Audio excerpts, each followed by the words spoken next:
This is the Wheel of Time Spoilers podcast. Welcome to Wheel Time Spoilers. We just watched episode 6 and are going to react to it. I do want to apologize. We've got our long-form videos coming, but it turns out I have an emergency move. From the time I found out I was moving to the time I am moving is less than 7 days, and that's time I was going to use to edit, and it turns out instead I've been packing. So those will come out as soon as I can get them out, but I'm sorry that they are taking a little bit longer than I want them to. So life happens. Life happens. It's okay. Especially in December. Holidays, man. Always in December. December's a brutal month. We're still getting these quick responses out. Totally. So something is squeezing through this crush of responsibilities. But yeah, it turns out when you spend 5-6 hours talking about an hour of television, it takes a while to edit that, and I just don't have the time. So, excuses aside, we just finished watching episode 6 last night, and we are excited to talk about it, I think. There's a lot. I don't know how I'm going to be able to quick respond to it. There's two things I want to really touch on first, I think, that are the important points. Moraine and Suon and their relationship, and then Matt at the end. Yeah. Those are sort of the two things. Those are the big things. Those are the big things. There's the rest of the episode definitely happened that I want to talk about that, but I want to get those two things out of the way.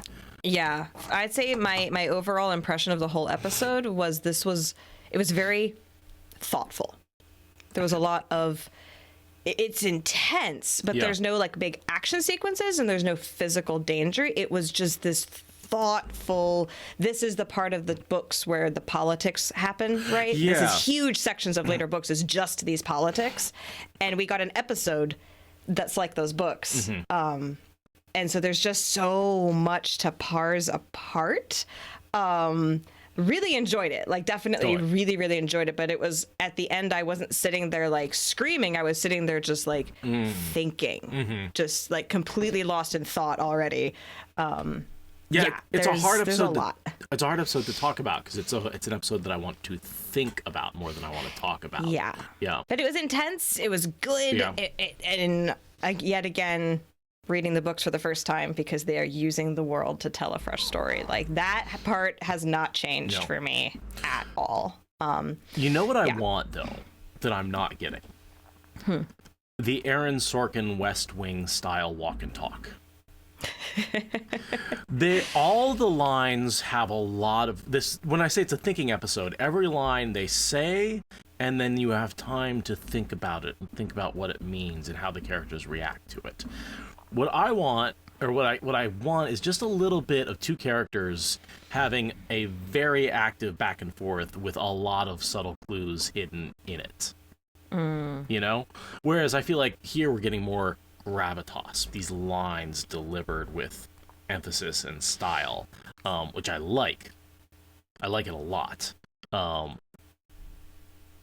But yeah, I want the politics of... Yeah, when I guess, and this is what I have a canon, is when I headcanon the politics in the Wheel of Time, I'm thinking the politics in West Wing. Wait until we get to, like, Tyr. Fair. And Ilion. I bet that the Aes Sedai's style is going to be far more reserved and layered than when we get to those kingdoms with more normal people in them. I mean, and by normal, I mean mortal and not able to blow things up with their minds, not like peasants. I mean, they're still nobles. They're still the rich. They're still the bougie people that need to be eaten. But I suspect we will get more of that when we get into like other cultures and how like explosive they are and stuff like that. Whereas the Aes Sedai are canonically extremely reserved. Right. So hopefully you'll get your fix later as a cultural texture. But yeah, just as a show style, it's not a dialogue intense show. There's not a lot of snappy back and forth between characters. That's something that I've noticed. It's weighty lines, long pans of landscapes and action scenes. Yeah. And the dialogue's good. It's just not snappy. Sure. But let's get into the actual couple of beats we want to talk about. So you want to start with Suon and Moraine. Well, yeah, I mean, isn't that we all... That's the first thing that comes to mind, and I didn't say comes to mind, when I think of Suon and Moraine. I mean, the two of them... It was an intense relationship. It is an intense relationship. The biggest departure from the books is how much the intensity has not flagged at all. Right. In the books, they're like, that was fun, and we still have partnership. In this, it's like, no, we are actively still a couple. And it was so gratifying to see the depth of their relationship, given how much the antagonism was built up, their subterfuge. It was nice that the intensity was just as real in that reverse. I enjoyed seeing that played up more than what we get from New Spring. So my follow-up is, do you think that's going to change what they do with the relationships going forward? I fucking hope so. I hope they don't just throw us one episode of like intense lesbian love and then just like forget that ever happened. I really hope that we see the ongoing impacts of this, though my heart already is breaking for the fact that they don't meet again canonically. Yeah, canonically, they never meet again. Yeah. So we don't know if this was literally the last time they ever see each other. And you know that that's what they're thinking. Like, as that very emotional final scene happens, you know that they're like, this might be the last time I ever see this person. And the show sets it up to be the last time they ever see each other. Yeah. And between the books and what the show's taught us about what to expect, like, that was sad. Yeah. It was really sad. But I really liked everything about their subterfuge, about the way that the other Aes Sedai are seeing it and not seeing it, and there's a lot to talk about. Yeah. But overall, their chemistry The was chemistry amazing. was off the charts, yeah, definitely. Yeah. Yeah. And I liked getting Swan's backstory as part of her introduction rather than introducing her and then flashing back. I liked just starting with her backstory. Great and getting cold open. A little more. Yeah, that was wonderful. Wonderful. I thought that was one of the best openings to any episode that we've gotten so far. Like, just really tell me the story of this character and then introduce the character. Great way to do it. Great. I guess you did that a little bit with Valda. But like, think about it. Who are the characters we love the most in the show that we didn't expect to? Valda, right? Like Suan, and it made a great impression. These characters who got a very good cold open that tell us who they are. Like, Nynaeve got a cold open. I'm trying to think who else got one, right? Like, yeah. But these are the characters who have Leandrin. Biggest characters, biggest impressions on me got the cold open. That's my point there. Yeah. Terangrial. Yes. We saw at least two used. Yes. Oath Rod. That was so cool looking. Just Very as cool as cool. the trailer promised. I like the way the power drained into the rod. They swore the oath, and then it drained out. I thought that was a cool little detail. I liked the way that they are introducing. I thought it was a good way to introduce the use of Terangrial and how they're used. It is a little bit breaking that, like, casual use of the oath rod is a thing. Yeah, but it was a hell of a quick way to give us that info dump. Right. And I kind of imagine it being an excessive punishment. Like, that was, like, not something that would normally be used to punish somebody. Right. It still breaks canon, but yeah, it was definitely meant as an extreme measure. This is not something that's casually done. Right. But yeah, how else are they going to show us? And I mean, this reminds me also, I have been wrong about basically every single prediction I made from the trailer. Every single shot we got. Oh, yeah, totally. Where I was like, oh, this was from this and this. Because I was like, well, they have to give us world building, right? And I was wrong about every single piece of it. But part of that reality is that they do have to info dump us on that. So they either need to give us a totally out of context sequence or they need to break canon. Like, choices. You wouldn't be happy either way. I actually thought so and then the other Terangrial that was used was, of course, the painting Terangrial that went between the two. Now we have questions. It's definitely the Terangrial that caused it. We saw the identical frame. It's not even the painting. I think it's the frame itself is the Terangrial, because when it got used, the weaves activated and came forward. Do you think where do you think the Terangrial went? So I'm of two minds about this, because to introduce dream shards casually seems like a total disservice to the entire world of dreams as a piece of the story. but I find it really hard to believe that the Amerlin just runs off to a random hut in the fingers of the dragon and has no concerns about security while meeting with her lover, around whom so much secrecy exists. Right. Like, I have a really hard time imagining that being in the real world. So I don't know where I fall on it yet. But I think it's either a dream shard, that's my preferred solution, or it's in the real world, but I don't, that doesn't check out to me. My instinct was that's Suon's hut from her childhood. So it's in the world of dreams. Of course it must be. Right? Also, the whole, like, flash and fade, and that, like, we thought that Moraine looked younger in that because of the desaturation of the contrast. Like, we thought that was a flashback scene, not that it was a gateway opening.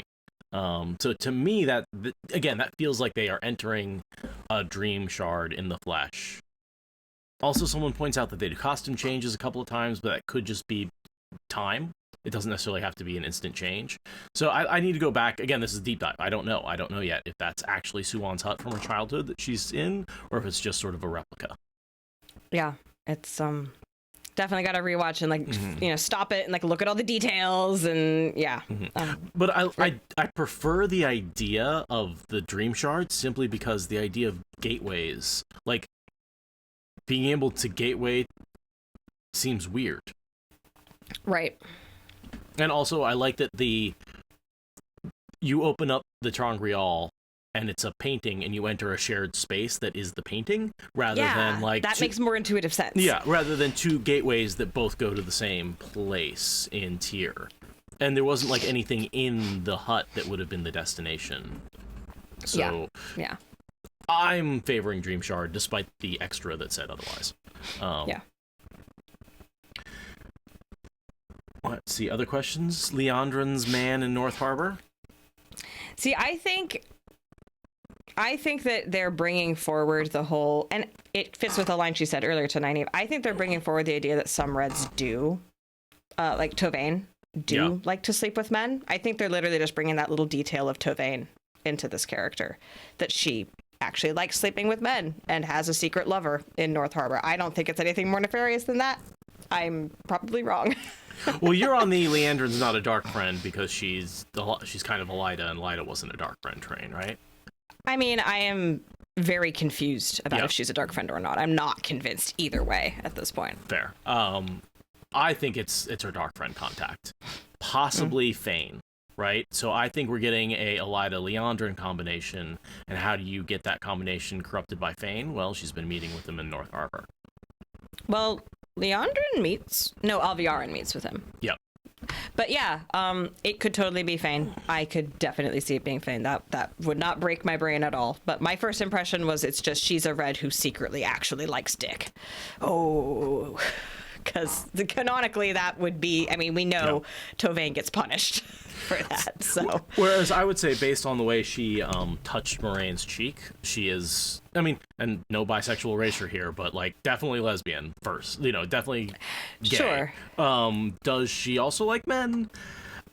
I don't know. I think Moraine knows about the meetings, but doesn't, and assumes she's meeting with the man, but is actually caught her being a dark friend. And I mean, I could definitely see me hearing it the way that Moraine was intended to hear it, rather than the way that's actually true. I could definitely see me. I've only seen it once. And, like, I really hope we get some unreliable narratives. I want these characters to be proven wrong in the future for some of the assertions they've made. Like the Eye of the World. Is that actually where the dragon is the Dark One? Or I don't think so, because book one was all about subverting that expectation. Right. So Right. I don't think they know shit about shit. Right. So there's a lot of questions, and I hope some of our characters are wrong about stuff. And that would, it depends on what they're doing with the show. Like, there's a lot of directions to take this. So when people are asking me, like, how are you feeling about the show, I'm like, I'll let you know in 3 years. Like, I'm just going straight to I fucking love it. Yeah, I mean, I do. Like, I do love it. But I don't want to love it blindly, I do. Yeah. That's fair. I am actively throwing myself into counterbalancing all the people who are just raging against it. I'm just like, I'm going to unabashedly love it as loudly and publicly as possible because these fuckheads are ruining it for people who want to have nuanced opinions. Sure. So Right. No, I will sacrifice myself on the altar of no nuance. You can go to the deep dives if you want my nuance. Otherwise, my go-to is I love it and I will die absolutely. for it. Yeah, my reaction is this is the only thing I have watched in the last 5 years without a phone in my hand. Sure, yeah. You know, that's I have my attention span is shot. I can't watch TV anymore. It doesn't hold my attention. And I think that's partially the style of TV and the way the stories are told.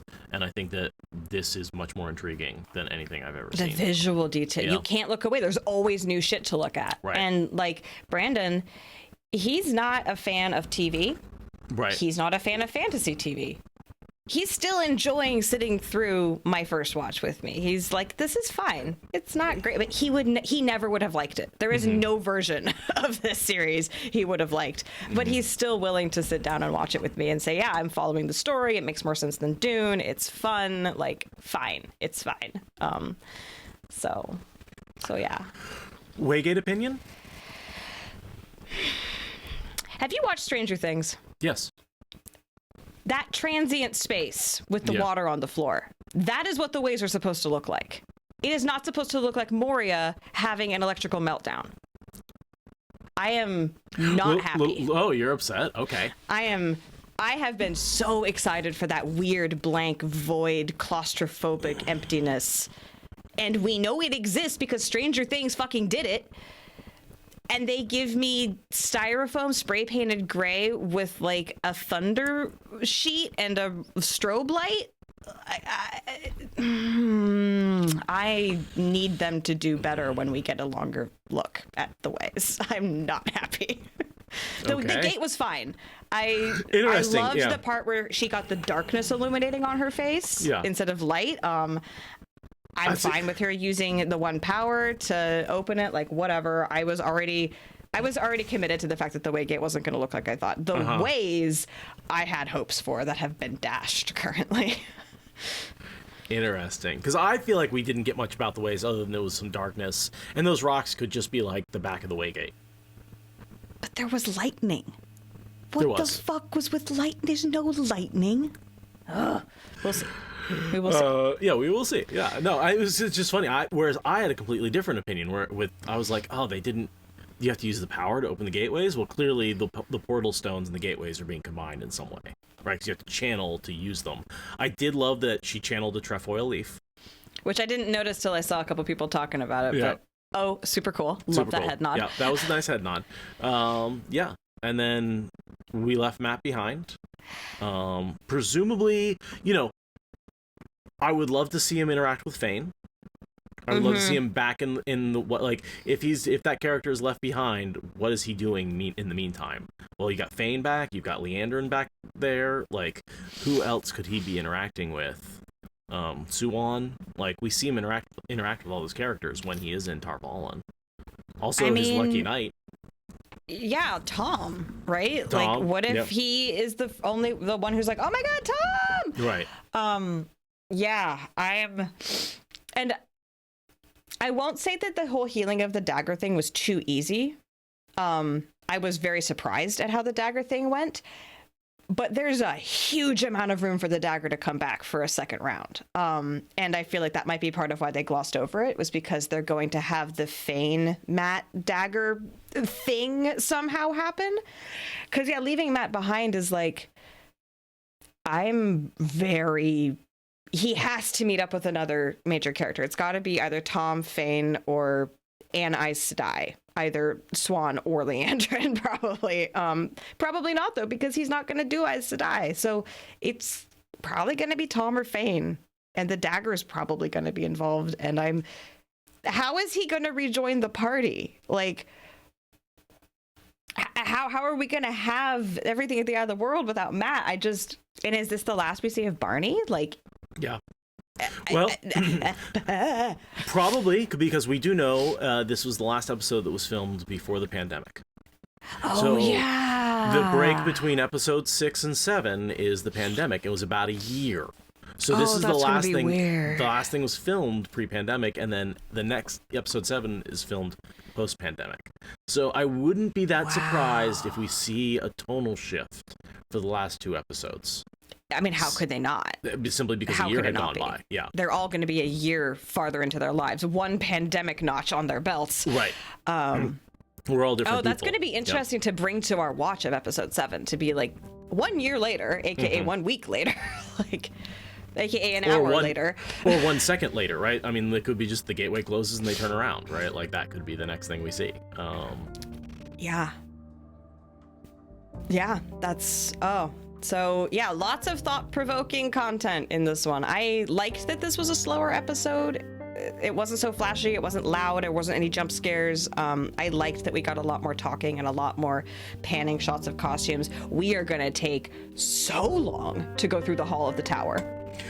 The Hall of the Tower alone is going to be like 2 hours of content. Those close-ups on each of the Aes Sedai.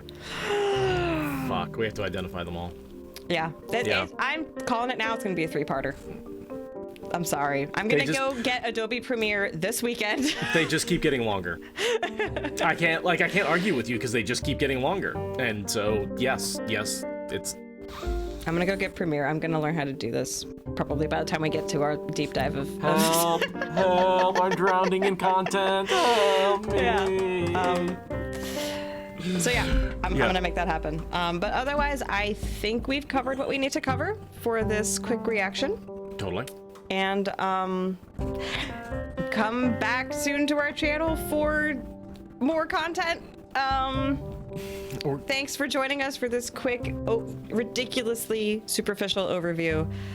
We do appreciate you all watching our stuff and liking and commenting and sharing and donating to our Patreon and all that stuff. We really, really, really appreciate it.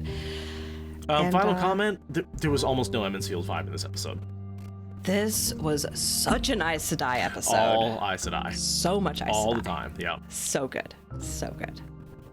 Well, Radia, thanks for talking with me about it. And thank you. Next time I talk to you, I will be in a new apartment.